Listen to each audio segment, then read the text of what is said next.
네. 저는 요즘 이제 새로 생긴 친구들이 있어요. 네. 친구들이 있는데요. 그 친구들이 다음 사진과 같은 친구들인데요. 이런 친구들입니다. 다들 보셨죠? 이상한 변호사 우영우, 그리고 그 우영우에 나오는, 네, 김정훈이라는 친구고요. 일타 스캔들이라는 또 프로그램에서 요 남재우라는 캐릭터, 이런 캐릭터들이 요즘 좀 눈에 띄는 것처럼 보이는 것 같아요. 이들의 공통점은 자폐 스펙트럼 장애라는 장애를 가지고 있는데요. 제가 작년 7월부터 소아과 부설 심리발달센터에서 놀이치료사로 근무하고 있어요. 네, 제가 요즘 만나는 친구들, 제가 새로 생긴 친구들은 이 자폐 스펙트럼 장애를 가지고 있는 친구들을 조금 만나고 있습니다. 제가 만나는 친구들은 보통 2세에서 6세 정도, 네, 지금 유아동들을 만나고 있고요. 아, 어, 아, 저희 유치부 아동부 친구들을 만나고 있죠.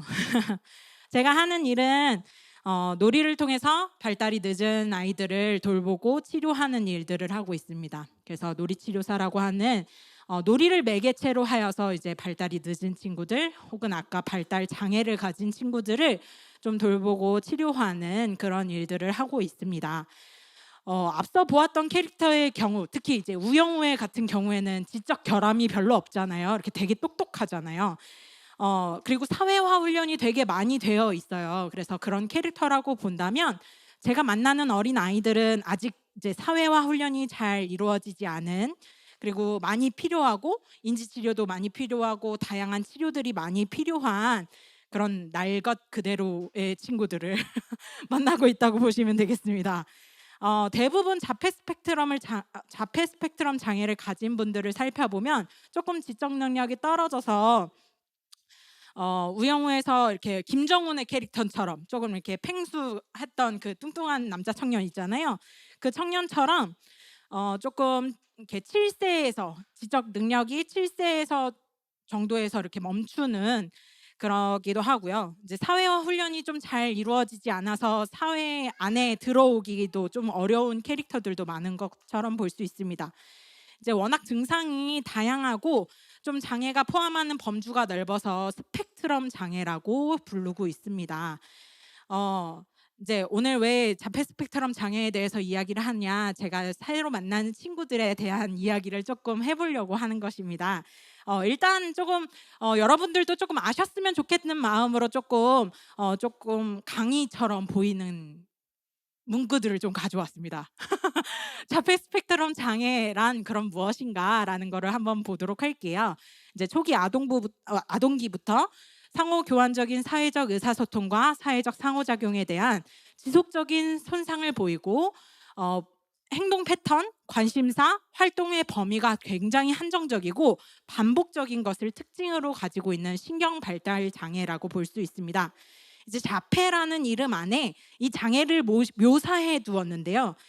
스스로 자자에 다들 패자를 사용해서 자신에게 이렇게 닫혀 있다, 자신에게 갇혀 있다, 이런 뜻으로 명명했습니다. 그래서 이런 표현을 하는데요.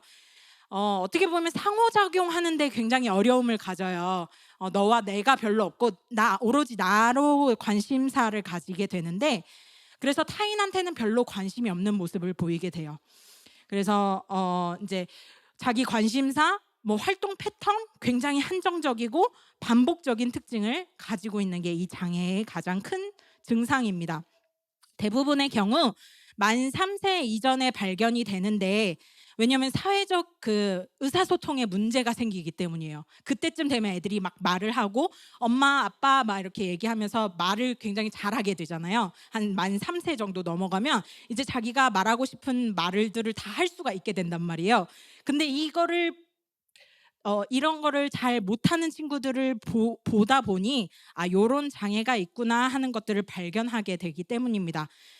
특징은 조금 보시는 것처럼 눈 마주침이 별로 없어요. 그래서 눈을 잘 못 마주치고 굉장히 적은 숫자로 딱 봤다가 이렇게 하고, 그리고 호명 반응이라고 하죠. 이름의 반응을 안 해요. 예를 들면 저희 조이가 있는데 조이야 이렇게 했을 때 이렇게, 네, 봐야 되는데 반응이 별로 없다는 거. 그리고 사회적인 미소를 잘 띠지 않아요. 자기가 기뻐서 웃는 미소도 그렇게 많진 않지만 뭔가 이렇게 서로 이렇게 미소를 주고받는다. 그런 사회적인 미소가 좀 없습니다. 사회적인 관심도 적어요. 그 사람이 뭘 하는지 관심이 별로 없어요. 그리고 긍정적인 정서 표현이 굉장히 적습니다. 그리고 사람이 이렇게 뭔가 제가 이렇게 뭔가를 얘기를 하면 모방 행동이나 모방 언어가 나타나는데 그런 것들이 좀 많이 적고요. 그리고 몸짓으로 이렇게 의사소통하는 능력이 많이 부족해서 그 생애 초기 한 만 3세 정도 때 별로 의사소통을 하지를 않아요. 그리고 타인과 자신의 관심사를 이렇게 공유하려는 그런 행동들이 굉장히 적고요. 결국에는 이제 타인의 고통에 대해서 굉장히 무관심하고 정서 반응이 굉장히 적다라는 게 이제 이 증상의 특징입니다. 제가 만나는 친구들의 같은 경우는 이제 아직 어리기 때문에 이런 부분들을 이제 좀 가진 특징을 가졌고 이런 것들을 볼 수가 있는데요. 쉽게 설명해 드리면 이제 우영우 캐릭터 보시면 관심사가 굉장히 적잖아요. 어 고래, 법 뭐 이것밖에는 별로 관심이 별로 없죠. 이런 것처럼. 그리고 김정은이라는 캐릭터를 봤을 때 펭수 말고는 별로 대화가 되질 않잖아요. 펭수 노래를 불러야지만 막 반응을 하고 그랬던 모습이 있었잖아요. 그리고 남재우라는 캐릭터에서는 굉장히 삶의 패턴이 있어요. 뭐 아침에 몇 시에 나가 가지고 산책을 한 바퀴를 돌고 거기에서 커피를 꼭 사 오고 거기 와플이 꼭 맛있어서 거기 와플을 꼭 먹고 오고 약간 이런 삶의 패턴을 보이는데 굉장히 단순하고 굉장히 한정적인 삶의 패턴을 보이는 것이 이런 캐릭터들을 굉장히 잘 묘사했다.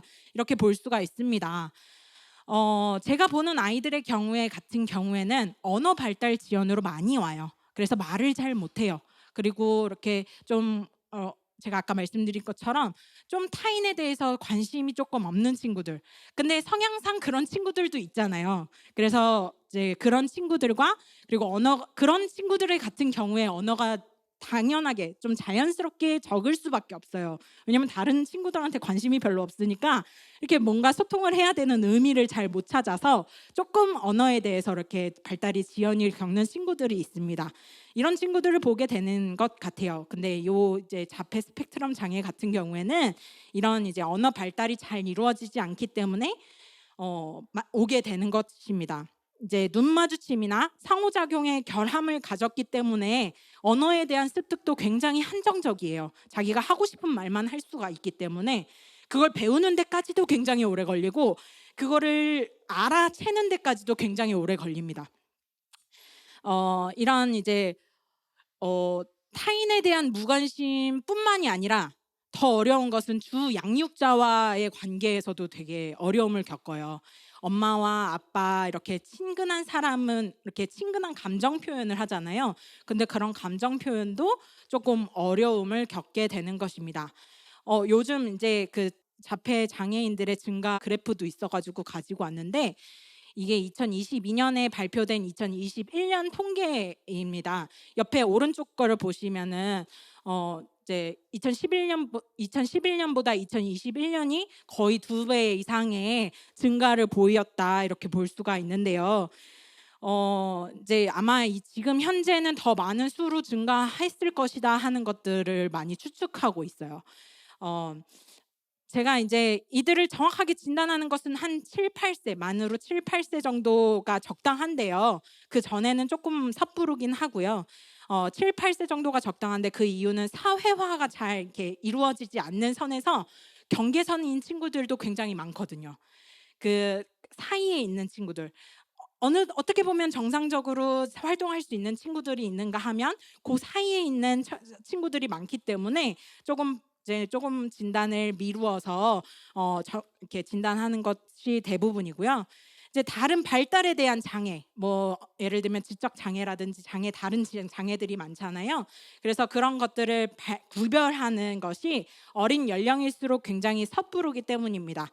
이제 발달센터에서 이제 많고 굉장히 다양한 아이들이 찾아오게 되는데 지금 요 시기에 이런 친구들이 많은 이유는 어떻게 보면 코로나 이후 세대에서 발생이 되는 이유가 조금 있어요. 그래서 이렇게 뉴스 같은 데서 많이 보이시죠? 이제 마스크를 써 가지고 애들이 좀 언어 발달이 좀 늦었다. 그리고 사람들을 많이 만나질 않으니까 인제 상호작용하는 방법을 잘 모른다. 이런 것들을 많이 들으실 텐데 저희 이제 진아 뭐 지유, 수호만 봐도 마스크를 쓴 이후 세대예요. 코로나가 코로나19 잖아요. 19년 12월에 발생된 바이러스거든요.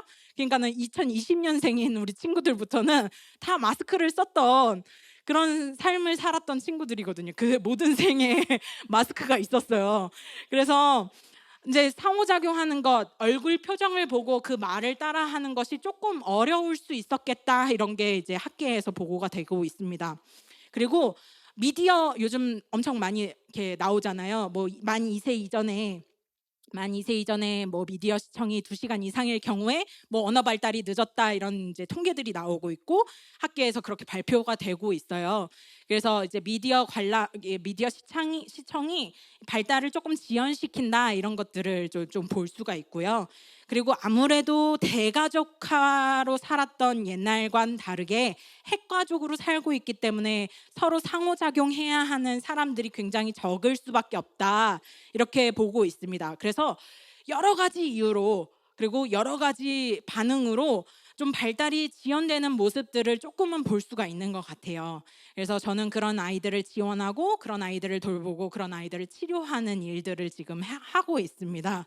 네, 그래서 제가 이제 요 친구들을 해드리는 이유는 뭐냐면 이들을 지원하고 품어야 되는 시대가 왔구나 하는 생각이 들었기 때문입니다. 다음 세대는 결국엔 이런 상호작용의 문제가 있었던 네, 좀 어려움을 가진 친구들이 다음 세대가 된다 하는 이야기거든요. 결국엔 이것이. 그래서 이런 어린 아이들을 위해서 기도가 많이 필요하구나 하는 것들을 제가 요즘 그 친구들을 사귀면서 많이 느끼게 됐고요. 그런 어린 아이들을 위해서 그리고 그 가정들을 위해서 기도가 필요하다는 생각이 들었기 때문에 여러분들에게 요 이야기를 전달하는 것으로 시작했습니다. 이런 좀 생각이 드신다면 그리고 뉴스를 보실 때 그런 어린 아이들을 보신다면 조금 그런 친구들을 위해서 많이 기도해 주셨으면 좋겠다. 하나님의 사랑은 능치 못함이 없고 반드시 그 친구들까지도 하나님께서 품으신다 하는 믿음으로 기도가 반드시 필요하다 하는 생각이 들었습니다. 아멘입니다. 네. 오늘 말씀 살펴보기를 원하는데요. 오늘 말씀에 이런 말씀이었죠. 이제 사람들이 예수께서 이렇게 안수를 하고 기도를 해주시는데 막 아이들을 데리고 와가지고 기도해 주세요 하면서 왔어요. 근데 제자들이 어때요? 데리고 오지 마 이렇게 하면서 좀 했더니 예수님께서 꾸짖으셨어요. 그리고 예수님께서 이르시되 어린 아이들을 용납하고 내게 오는 것을 금하지 말라. 천국이 바로 이러한 사람들의 것이다 하고선 안수를 하시죠. 이 말씀은 정말 어린이 주일날 항상 이렇게 네, 밑에 이렇게 딱 적혀 있는 말씀이잖아요. 제가 이 말씀을 묵상을 하고 또 이 표어처럼 걸려 있는 이 말씀에 대해서 은혜를 나누고자 합니다. 이 말씀은 마태복음 18장 1절에서 4절 말씀으로부터 시작이 됩니다. 한번 읽어보도록 하겠습니다. 다 같이 합독해 주시면 너무나도 감사드리겠습니다. 시작. 그때 제자들이 예수께 나아 이르되 천국에서는 누가 크니까? 예수께서 한 어린 아이를 불러 그들 가운데 세우시고 이르시되 진실로 너희에게 이르노니 너희가 돌이켜 어린 아이들과 같이 되지 아니하면 결단코 천국에 들어가지 못하리라. 그러므로 누구든지 이 어린아이와 같이 자기를 낮추는 사람이 천국에서 큰 자니라. 네, 아멘. 이렇게 말씀을 시작합니다. 천국에서 누가 큽니까? 제자들이 물어봐요. 이 질문 앞에 예수님이 그 어린 아이를 가운데다가 세우시거든요. 가운데다가 세우신 다음에 어린 아이와 같지 않으면 결단코 천국에 들어갈 수 없다라고 이야기하고 계시는 것입니다. 큰 자를 물어봤는데 가장 작은 자를 그 가운데다가 세우셨다는 이야기입니다. 그 반대되는 작은 자, 어린 아이를 가운데 세우신 예수 그리스도를 볼 수가 있는 것입니다. 그리고는 오늘 본문의 말씀처럼 예수께서 어린 아이를 용납하시고 안수하는 장면이 나오는 것입니다. 이 이후 말씀이 이어지는데요. 그 말씀이 바로 부자 청년에 관한 이야기입니다. 19장 16절에서 26절 다 같이 한번 읽어 주시겠습니까? 19장 16절에서 26절 말씀입니다. 다 같이 한번 합독하시겠습니다. 시작. 어떤 사람이 주께 와서 이르되 선생님이여 내가 무슨 선한 일을 하여야 영생을 얻으리이까? 예수께서 이르시되 어찌하여 선한 일을 내게 묻느냐? 선한 이는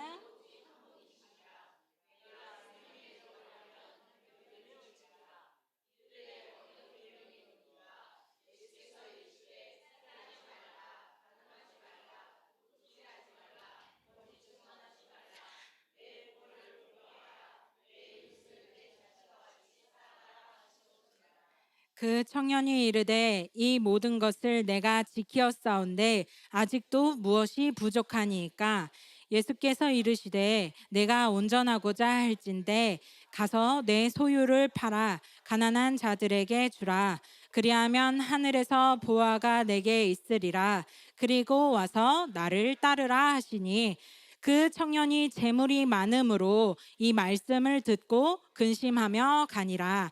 예수께서 제자들에게 이르시되 내가 진실로 너희에게 이르노니 부자는 천국에 들어가기가 어려우니라.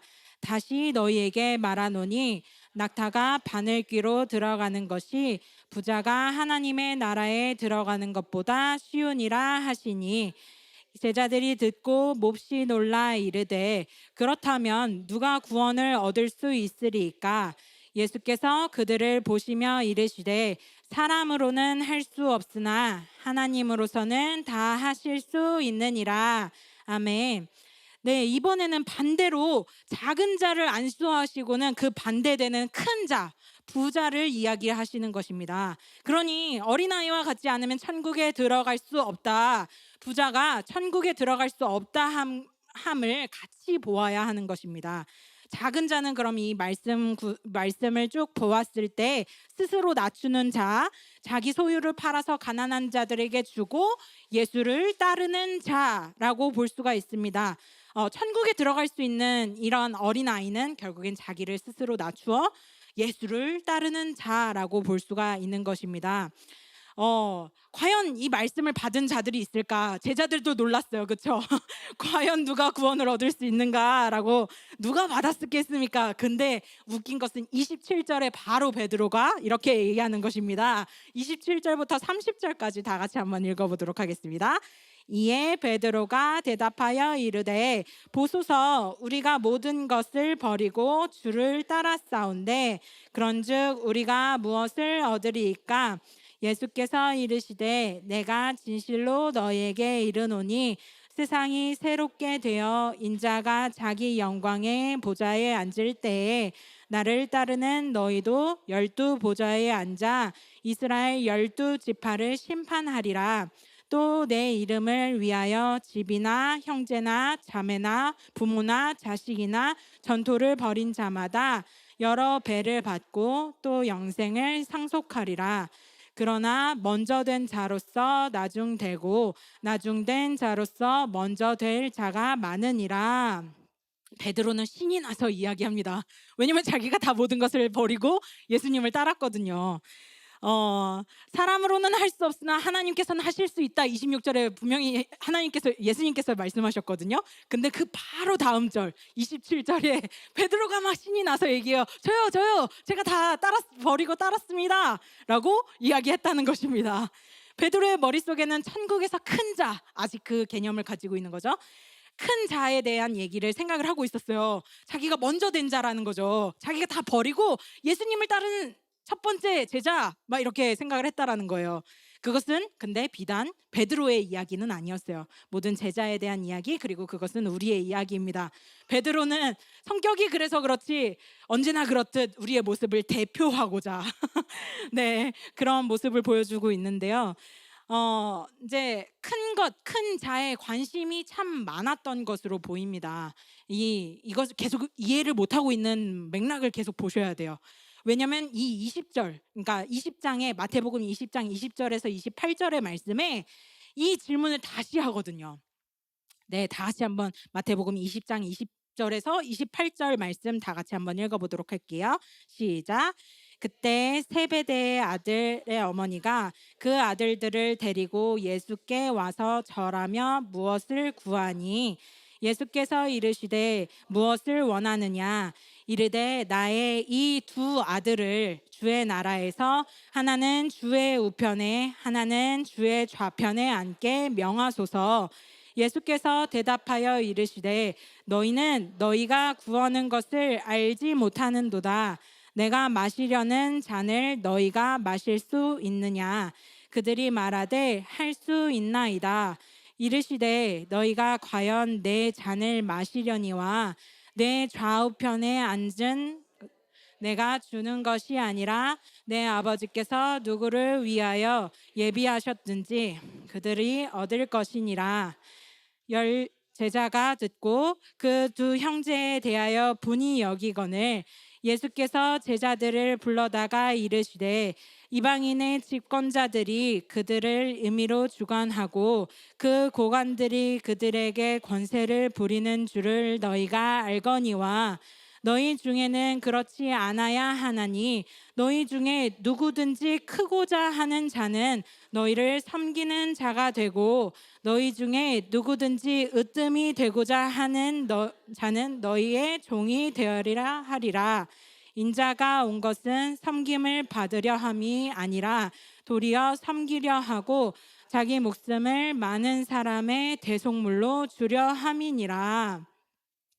네, 아멘. 두 아들들이 주의 나라에 가가지고 하나는 주의 우편에 하나는 주의 좌편에 이렇게 세워주세요, 앉게 해주세요. 결국엔 계속해서 이 개념, 큰 자에 대한 개념을 예수님께 계속 구하는 거예요. 우리 큰 자가 누가 큰 자입니까? 라는 질문에서부터 시작해서 이 내 아들들이 주를 다 따랐으니까 그의 나라에서 주의 나라에서 천국에는 하나는 우편에 하나는 좌편에 앉게 해주세요라는 어머니 간절한 기도였어요. 그랬는데 그 이야기에 우리는 다 같이 공감할 수밖에 없는 것 같아요. 이와 같이 큰 자가 되고 싶어라는 어떤 마음. 어떻게 보면 그 부자 청년이 돈이 많았다라고 볼 수도 있지만 이런 이제 그 큰 자에 대한 욕심으로 해석한다고 하면 큰 자가 되고 싶어하고 부자가 되고 싶어해요. 하나님께 받는 것을 많이 받고 싶어 한다는 것입니다.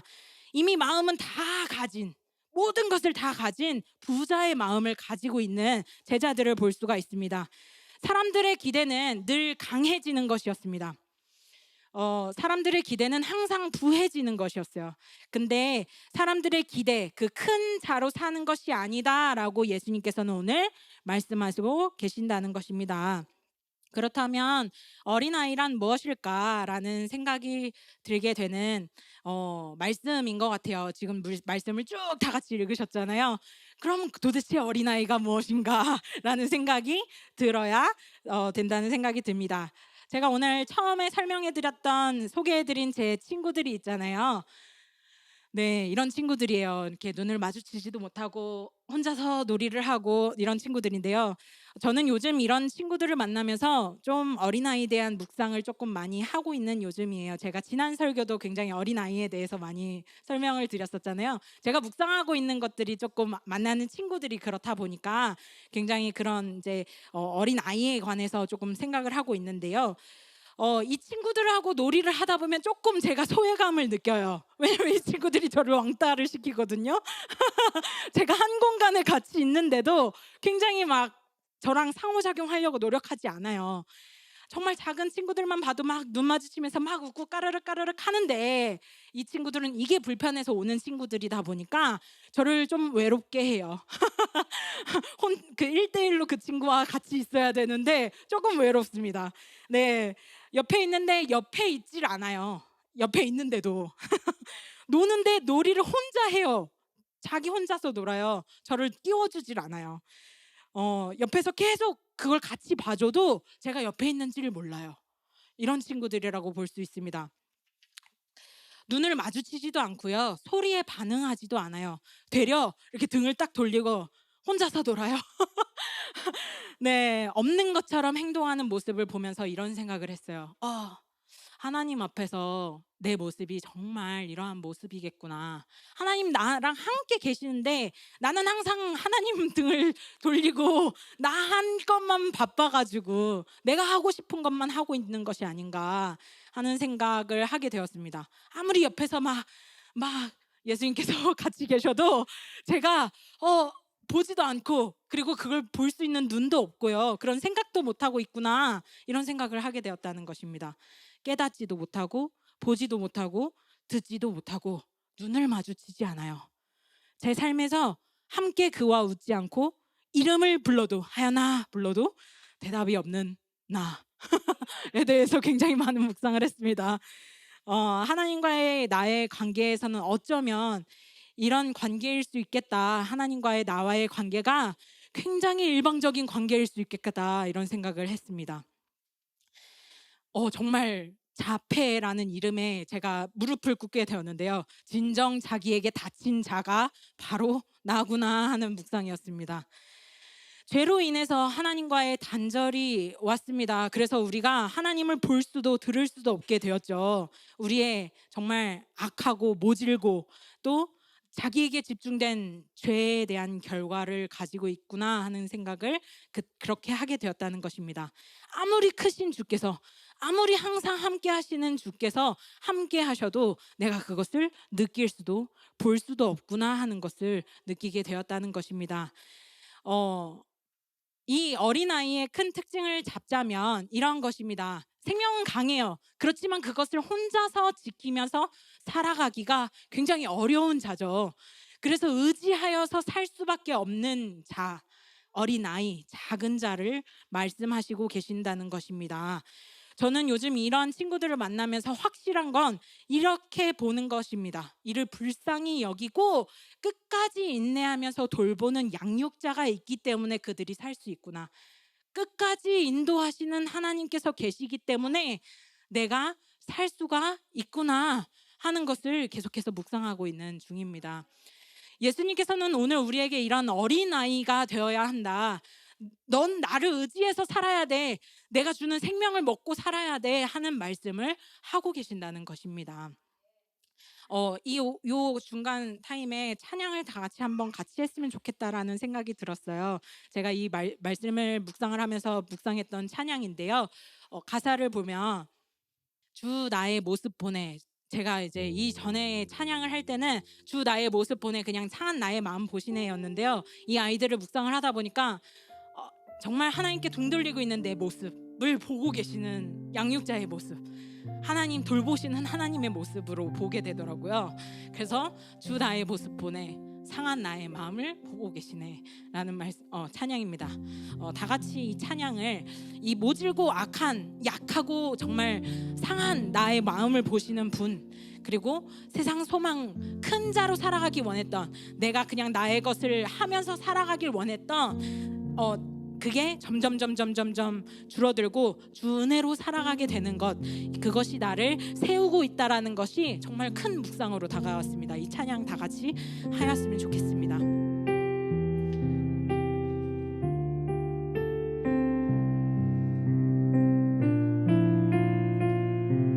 주 나의 모습 보내.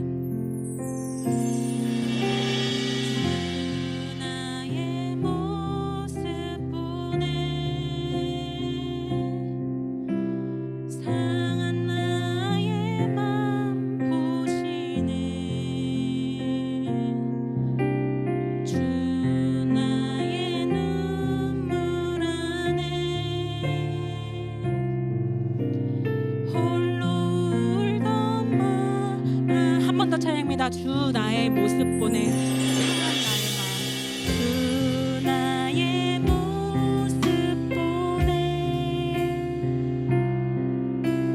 상한 나의 맘 보시네 주 나의 눈물 안에 홀로 울던 맘 주 사랑 내게 있네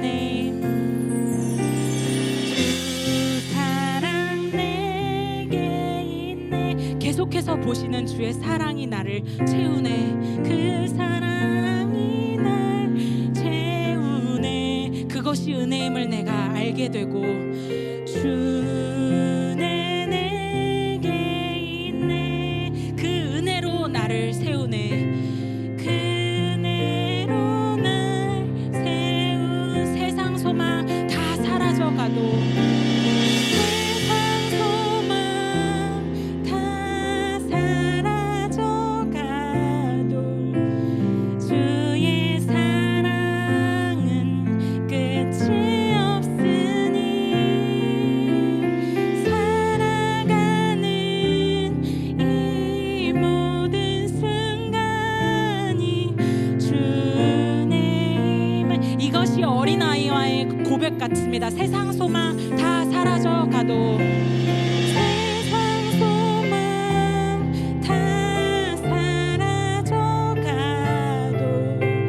주의 사랑은 끝이 없으니 살아가는 이 모든 순간이 주의 힘을 나는 믿네. 아멘입니다. 저는 이 말씀을 묵상하면서 이 찬양이 정말 많이 은혜가 되었습니다. 여러분들도 그러신가요? 네, 작은 자로 오신 예수 그리스도에 대한 이야기로 다시 시작을 해볼까 합니다. 예수님은 제자들이 원했던, 정말 이스라엘 사람들이 원했던 큰 구원자로 오시지 않으셨습니다. 작은 자, 정말 낮고 천한 그 작은 자로 오셔서 우리에게 말씀하시는 것입니다. 마태복음 20장 28절 말씀입니다. 다 같이 한번 읽도록 하겠습니다. 시작. 인자가 온 것은 섬김을 받으려 함이 아니라 도리어 섬기려 하고 자기 목숨을 많은 사람의 대속물로 주려 함이니라. 아멘입니다. 예수님은 섬김을 받으려 함이 아니라 섬김을 받는 자리로 내가 온 것이 아니라 내가 섬기려 한다. 내가 많은 목숨을 그 사람들의 대속물로 주려 하는 것이 내 섬김이다. 이렇게 말씀하시고 계십니다. 우리는 피라미드의 가장 높은 꼭대기에 오르고 싶어 하는 욕심을 가진 자들입니다. 항상 그 꼭대기에 오르고 싶어서 막 마음이 막 올라가는 사람들인데요. 그런 구원자를 꿈꿨어요.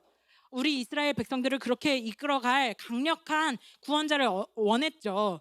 근데 그러한 자로 예수님께서 오시지 아니하시고 스스로 섬기려 하는 자로 왔다라는 이야기를 하고 계신다는 것입니다. 나는 작은 자, 그러니 가장 섬김을 하는 작은 자로 왔다라고 설명하고 있습니다. 이 어린아이의 이야기는 사실 자기를 뜻해서 이야기를 하신 것이었어요. 그 가운데 어린아이만 있었던 것이 아니라 어린아이와 예수님께서 함께 계셨잖아요. 그 어린아이를 가운데 두시고 얘기를 하신 거잖아요. 어린아이와 같지 않으면 결국엔 자기 자신을 뜻하여 나는 어린아이로 왔다라고 이야기를 하신 것이었거든요.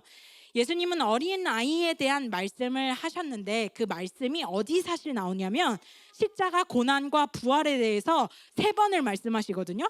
근데 그 말씀 사이에 들어있어요. 이 말씀이. 성경은 좀 이와 같이 좀 맥락으로 읽는 것이 굉장히 중요합니다.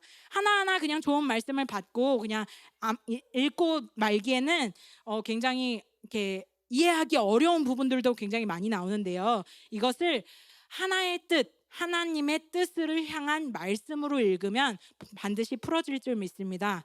그 향하는 곳은 바로 하나님의 뜻과 성취하시는 예수 그리스도의 일하심에 대한 이야기가 나오거든요. 결국엔 예수님께서 가장 말하기를 원하셨던 고난과 부활에 대해서 처음 말씀하시거든요. 그게 이제 마태복음 16장의 말씀입니다. 21절에서 24절 말씀인데요. 다 같이 한번 읽어보도록 하겠습니다. 이때로부터 예수 그리스도께서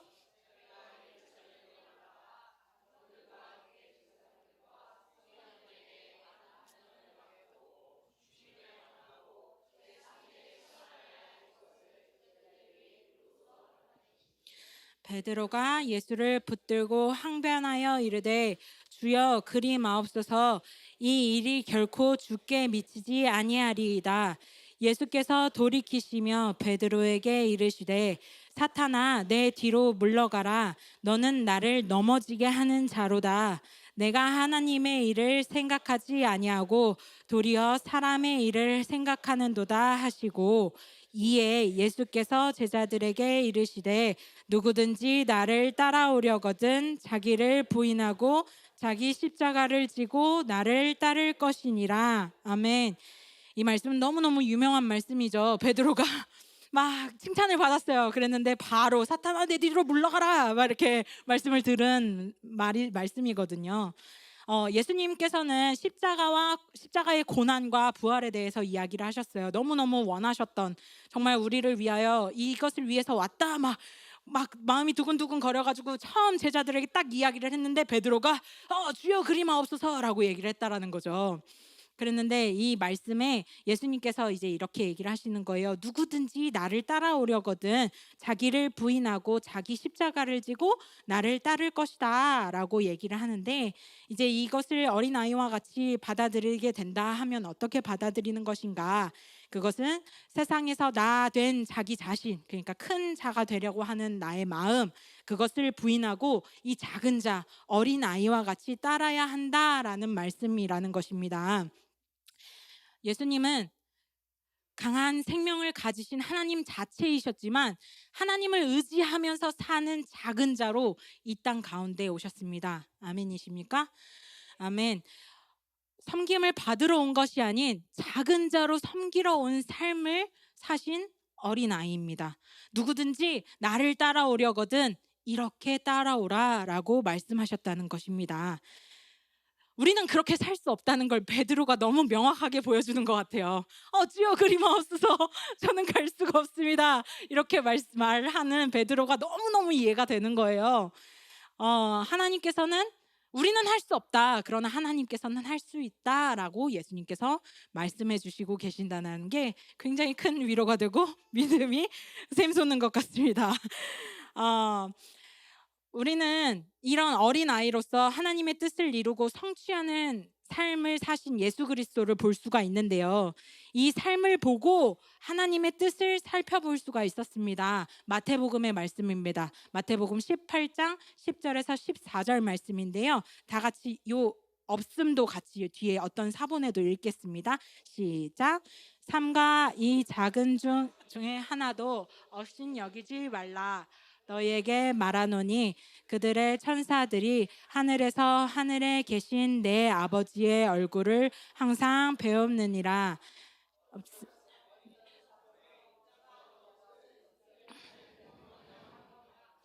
너희 생각에는 어떠하냐? 만일 어떤 사람이 양 100마리가 있는데 그 중에 하나가 길을 잃었으면 그 99마리를 두고 가서 길 잃은 양을 찾지 않겠느냐?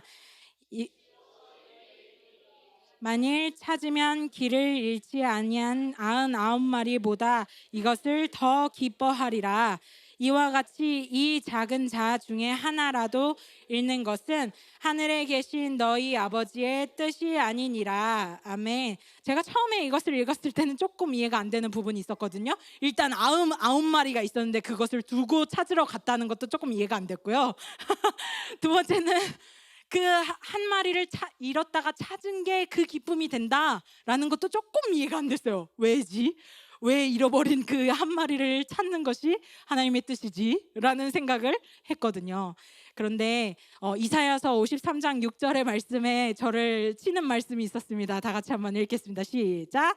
우리는 다 양 같아서 그릇 행하여 각기 제 길로 갔거늘 여호와께서는 우리 모두의 죄악을 그에게 담당시키셨도다. 아멘. 우리가 다 양 같아서 그릇 행해서 다 갔대요. 그러니까 양 100마리를 있었는데 양 100마리가 다 잃어버렸다라는 뜻이죠. 저는 항상 그 99마리에 있었을 줄 알았거든요. 그랬는데 그 한 마리와 같이 그 양 같아서 각기 제 길로 다 갔다 이렇게 설명하고 있다라는 것입니다. 성경은 우리가 각기 제 길로 간 양이라고 우리를 소개하고 있습니다. 그러니 잃어버리지 않은 양은 단 한 마리도 있지 않았었던 것입니다. 저는 굉장히 착각했어요. 저는 잃어버리지 않은 양이었다.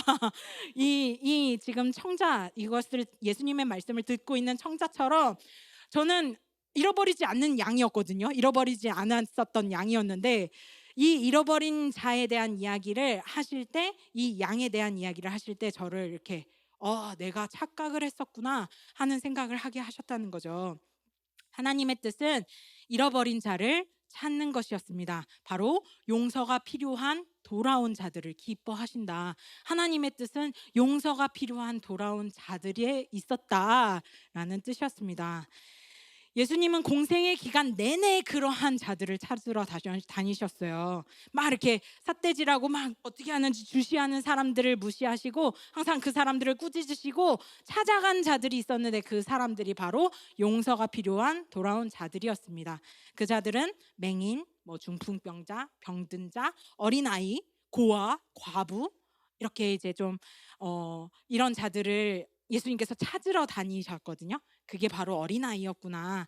예수님 아니고서는 구원할 수 없는 그런 자들을 예수님께서는 찾으러 다니셨구나, 이런 생각을 하게 되었습니다. 예수님을 따르라는 말씀을 받은 자들, 세상에서 가장 비천한 자들이었습니다. 가장 가지지 못한 자들이었어요. 그들은 부자도 아니었고 가난한 자들이었습니다. 그러니 부자는 천국에 들어갈 수 없고 가난한, 그것을 다 팔고 따르는 자들이 천국에 들어갈 수 있다, 이렇게 말씀하셨다라는 것입니다. 이 말씀의 주체였던 그 부자 청년 있잖아요. 그 부자 청년은 예수님을 따르라는 그 말씀을 받질 못하고 근심하면서 돌아가요. 걱정하는 거죠. 내가 이걸 어떻게 다 팔지? 어떻게 다 가난한 사람들한테 나눠주지? 어떻게 예수님을 따르는 거지? 이렇게 그랬는데 제자들이 똑같이 그럼 어떻게 예수님을 따르는 거지? 그러면 어떻게 예수님을 이렇게 우리가 이 말씀을 받아야 되는 거지? 라고 걱정을 했어요.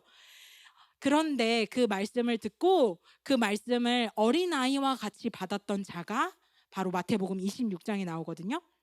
마태복음 26장 7절에서 13절의 말씀입니다.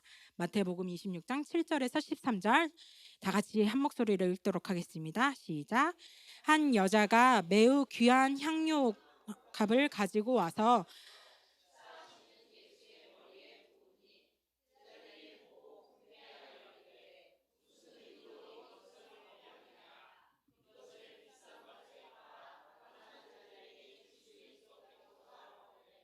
예수께서 아시고 그들에게 이르시되 너희가 어찌하여 이 여자를 괴롭게 하느냐? 그가 내게 좋은 일을 하였느니라. 가난한 자들은 항상 너희와 함께 있거니와 나는 항상 함께 있지 아니하리라. 이 여자가 내 몸에 이 향유를 부은 것은 내 장례를 위하여 함이니라. 내가 진실로 너희에게 이르노니 온 천하에 어디에서든지 이 복음이 전파되는 곳에서는 이 여자가 행한 일도 말하여 그를 기억하리라 하시니라. 바로 향유옥합을 깨뜨린, 주 앞발 앞에 깨뜨린 여인에 대한 이야기입니다. 언뜻 보면 그래, 가난한 자들한테 그걸 다 팔아서 나눠줬으면 더 좋지 않겠냐, 이렇게 말씀하시는데요. 그렇게 생각을 할 수가 있는데요. 그런 것이 아니라 그의 죽으심과 부활하심에 대해서 귀담아 들었던 여인이 있었던 거예요. 이 말씀에 대해서 귀담아 들었던 여인. 그래서 정말 자기가 평생을 모은 그 향유옥합을 그 발 아래 깨뜨려서 그것으로 씻기는 장면을 보여주는 것입니다. 정말 내게 가장 귀한 것, 정말 살과 뼈를 깎아서 정말 만들었던, 조금씩 조금씩 모아두었던 그 향유옥합을 그 발 아래 깨뜨렸다는 것입니다. 이 여인의 마음이 무엇이었을까요? 정말 이 여인의 마음이 우리의 마음과 같아야 되는 것이 아닌가, 우리가 이 여인의 마음과 같아야 되는 것이 아닌가 하는 생각이 들었습니다. 저는 청년 시절에 정말 열심을 다했던 청년 시절이었거든요. 근데 그 시절에 하나님께서, 예수님께서 이 장면을 저한테 정말 엄청 깊이 묵상하게 하셨는데요. 저는 언제나 좀 작은 자에 속한 사람이라고 생각했어요. 좀 삶이 그렇기도 했고요. 언제나 저는 작은 자, 고아와 같이, 그리고 어린아이에 속해 있었다고 생각을 했거든요. 한 번도 그 그룹이 아닐 거라고 생각해 본 적이 없을 정도로 저는 작은 자라고 생각을 했어요. 그런 시절이 있었죠. 사회적으로 버릴 게 없었거든요. 베드로처럼 버릴 게 없어서 주를 따르는 데 있어서 거리낌이 없었어요. 아, 주님 따라야지 하면서 신나게 따라갔거든요. 이제 이렇게 베드로 같이 막 다 버리고 예수님을 쫓은 그 기간이 있었거든요. 그 기간에 매일 하나님의 말씀을 듣고 또 읽고 실천하고 사랑에 대해서 증거하길 원하고 또 그런 마음을 가지고 살았던 그 기간에 이 향유옥합으로 저를 깨뜨리신 사건이 있었습니다. 어 이제 이 주 십자가 앞에서 보일 것이 없어서 울면서 숨어 들어간 이 여인을 보았을 때 저는 조금 이해가 안 됐거든요. 저는 항상 기뻐 가지고 막 이렇게 예수님 발치 아래 이렇게 누워 있는 요한의 모습처럼 그렇게 있었을 거라고 생각을 했는데, 이 여인은 정말 저와는 상반된 모습으로 비추어졌기 때문이었습니다.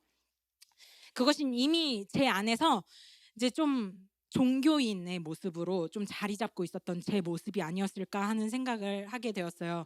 저는 이미 부자였죠. 이미 다 가진 사람이었던 것 같아요. 그래서 사람들보다 더 많이 막 하나님도 사랑하고 의도 가지고 큰 자가 되어 있었던 것 같습니다. 그랬는데 이제 이 장면을 보면서 이 발 아래 그것을 깨뜨렸구나 하는 것을 깨달았었던 것 같아요. 아, 내가 평생을 모은다는 게 이런 의미를 가진 거였구나. 내가 종교인으로 뭔가 이렇게 얻으려고 했던 이 의가 이 향유컵과 같구나 라는 생각을 하게 되었고, 그 향유컵이 바로 나 자신이었구나, 나 자신을 발 아래 깨뜨렸구나 하는 것을 깨닫게 하셨던 사건이었습니다. 그것을 생각하는 계기가 되었을 때, 아, 정말 종교심으로 활활 타오르고 있었던, 정말 높은 자가 되고 싶었던 나였구나. 그리고 주께서는 그 여인을 아셨구나라는 생각을 하게 되었다는 것입니다. 십자가는 반드시 그를 그 단절 앞에서 구원해야 할 값이었습니다. 그러니까 제 죄에 대한 삭스로 반드시 치러져야 할 사건이었다라는 것이었습니다. 죽음이었고 다시 살아나셨던 예수 그리스도께서 찾으시는 어린아이가 바로 이러한 여인처럼 이러한 자구나 하는 것을 여러분들에게 소개해 드린 것 같습니다. 우리는 반드시 구원이 필요한 죄인이라는 사실입니다. 반드시 이 십자가의 죽음에 대해서 묵상을 해야만 하는 대상이라는 생각을 하게 되는 것 같습니다. 우리는 반드시 돌보아 줘야 하는 대상이 있는 어린아이와 같다 하는 것을 깨달아야 하는 순간이 아닌가 하는 생각이 들었습니다. 우리는 그런 악하고도 연약한 어린아이라는 것을 반드시 알아야 한다라는 것입니다. 가정의 달 어린이 주일을 맞이해서 이 큰 자가 된다, 우리 안에 큰 자가 있구나 하는 것을 여러분들에게 증거하고요. 또 그것이 아닌 어린아이와 같은 믿음으로 말미암아 천국 하나님의 나라에서 기뻐하는 자들, 정말 용서가 필요해서 온 자들이 돌아간 곳으로 여러분들을 오늘 초대하는 날입니다.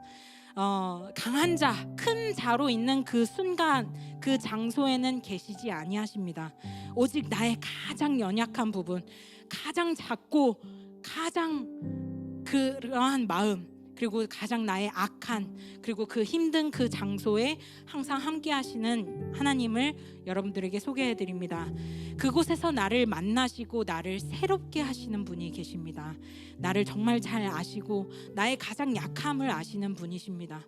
나의 약함을 강한 것으로 만드시는 분, 정말 자랑하고 싶은 것으로 만드시는 분, 나의 약함이 사라지는 것이 아니라 그 약함으로 말미암아 하나님께서 강함이 되셨다 하는 것을 자랑하게 하고 싶은 그 장소, 그곳에 여러분들을 초대합니다.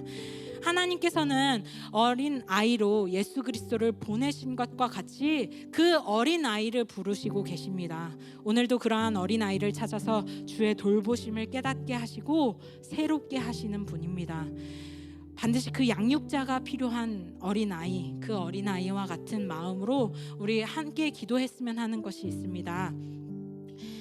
정말 큰 자 되려는 마음이 내 안에 있구나, 아직까지도 하나님 앞에 정말 큰 자 되려는 마음, 이러한 마음들이 우리 안에 있구나 하는 것, 그리고 반드시 그것이 용서함이 필요한 사람들이구나 하는 것을 깨닫기 원하고요. 그것을 다 버리고 주님 따르기를 바라는 그 부자 청년처럼 근심하는 것이 아니라 이 향유 옥합을 깨뜨린 자처럼, 여인처럼 정말 그 마음을 기쁨으로 받기를 원하는 마음으로 기도했으면 좋겠습니다.